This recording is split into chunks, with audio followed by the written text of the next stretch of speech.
Dinsmore family finally moved into their new house in the summer of 1842, after James had sold his half of the plantation in Louisiana. They brought little with them, except for a few household items and the slaves that chose to come along. John Caldwell is chairman of the Dinsmore Homestead Foundation. I know that when he thought of coming here, he asked his slaves whether they would prefer to come to Kentucky or whether they would prefer to stay in Louisiana, and they had their preference. I don't know how many he brought with him. We know of Aunt Nancy, whom he did bring, and she's buried in the cemetery up on the hill. The people and belongings James brought north with him came by riverboat up the Mississippi to the Ohio, which runs just about a mile from the homestead.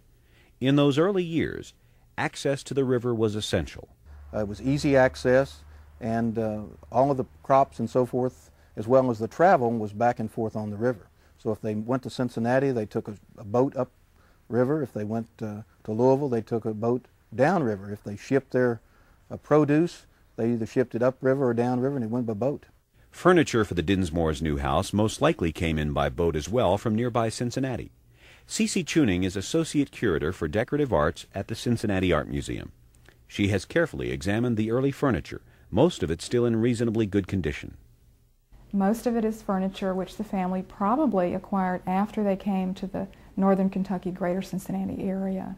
People tend to think of northern Kentucky as maybe being relatively isolated in the 19th century, but Cincinnati was so close. And in the mid-19th century, Cincinnati was the largest furniture manufacturing center in the country. So the Dinsmores could have easily bought any furniture or furnishings they chose from Cincinnati. That didn't mean that necessarily it was made in Cincinnati. The proximity to Cincinnati also meant educational opportunities for the three Dinsmore girls. When they moved here in 1842, Isabella was 12, Julia 9, and Susan 7 years old.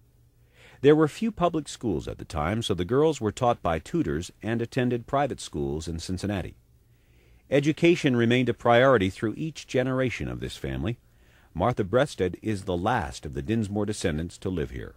I guess our people were lucky they never lost their education. And also, they never lost something else that maybe goes with education. I'm not sure. It was a matter of principles. They were people of principle. We'll put it up against my shirt. These were people who came to northern Kentucky for a purpose. They came to establish a life for themselves. And they were well-traveled. They had connections all over this country. I know they had them in Minnesota and on the East Coast. They traveled in Europe. They were fashionable, they were sophisticated, they were intelligent, they were educated. As curator of costume and textiles for the Cincinnati Art Museum, Otto Thiem has learned a lot about the Dinsmores from their clothing collection. There's a group of bodices that may have been from a trousseau in the late 1850s that were remade in the mid-1860s when sleeves became much smaller and closer to the arm than they were in the early 50s. And it's obvious not from the outside, but when you actually reverse the garment and you look inside, and you can see where they've altered the seams and they've cut parts of the fabric away and restyled them to make them fashionable in a period 7 to 8 years later. To come to this part of the world 100 years ago or even 150 years ago wasn't easy. And in order to survive, not just exist but to survive, meant that you had to deal with life as it came to you, and you had to be willing to take advantage of opportunities rather than have problems overwhelm you. The strength of this family carried it through much adversity. In the summer of 1851, Susan, the youngest of the three girls, drowned in a boating accident on Lake Erie at age 15. She was laid to rest in the family graveyard overlooking the farmhouse, joining Silas Dinsmore, who had died 4 years earlier. 8 years after her daughter's death, Martha McComb Dinsmore died at age 62. Just a week earlier, her oldest daughter, Isabella, was married in the parlor of the Dinsmore house. It's quite possible the beautiful piano in the parlor was purchased just prior to the wedding. It's a Steinway, and it dates somewhere between 1858 and 1860.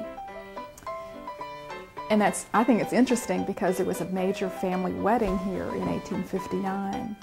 And the piano may have very well been purchased to be a part of that wedding ceremony, which was held in the parlor where the piano is.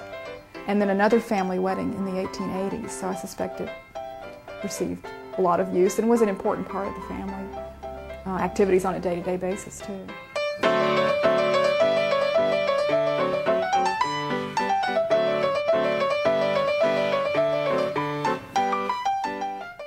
All the furnishings in this house tell us much about the people who lived here. I think it probably says something about 19th century families in general in a certain income level, and that's that people didn't in the past tend to throw away as much as we throw away today.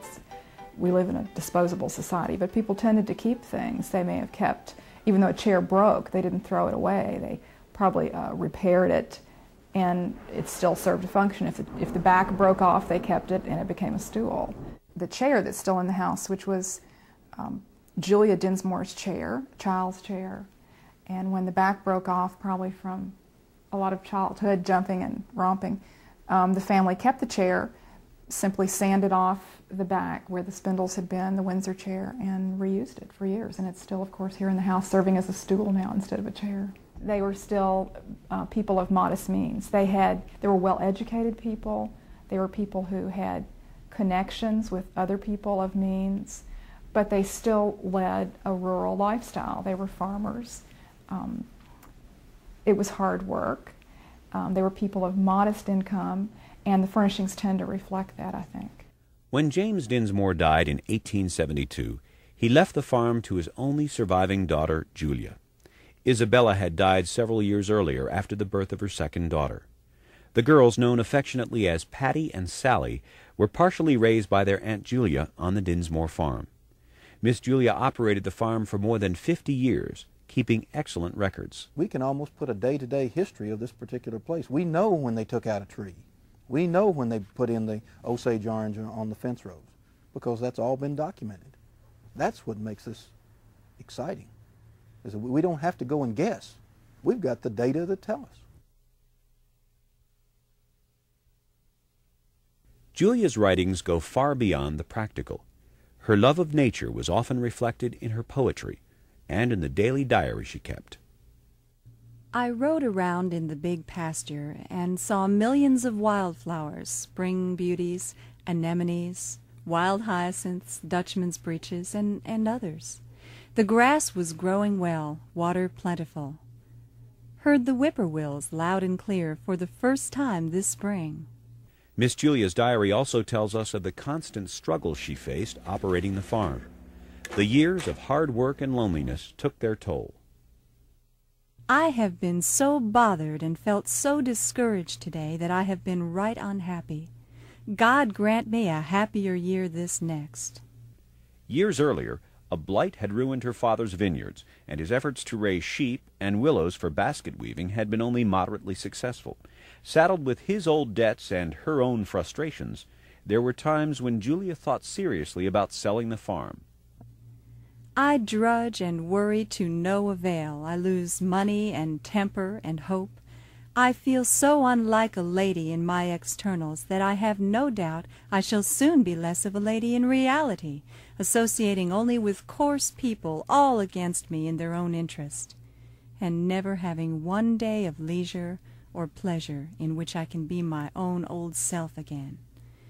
Oh, Lord, send me a fool who wants to pay a good price for this place.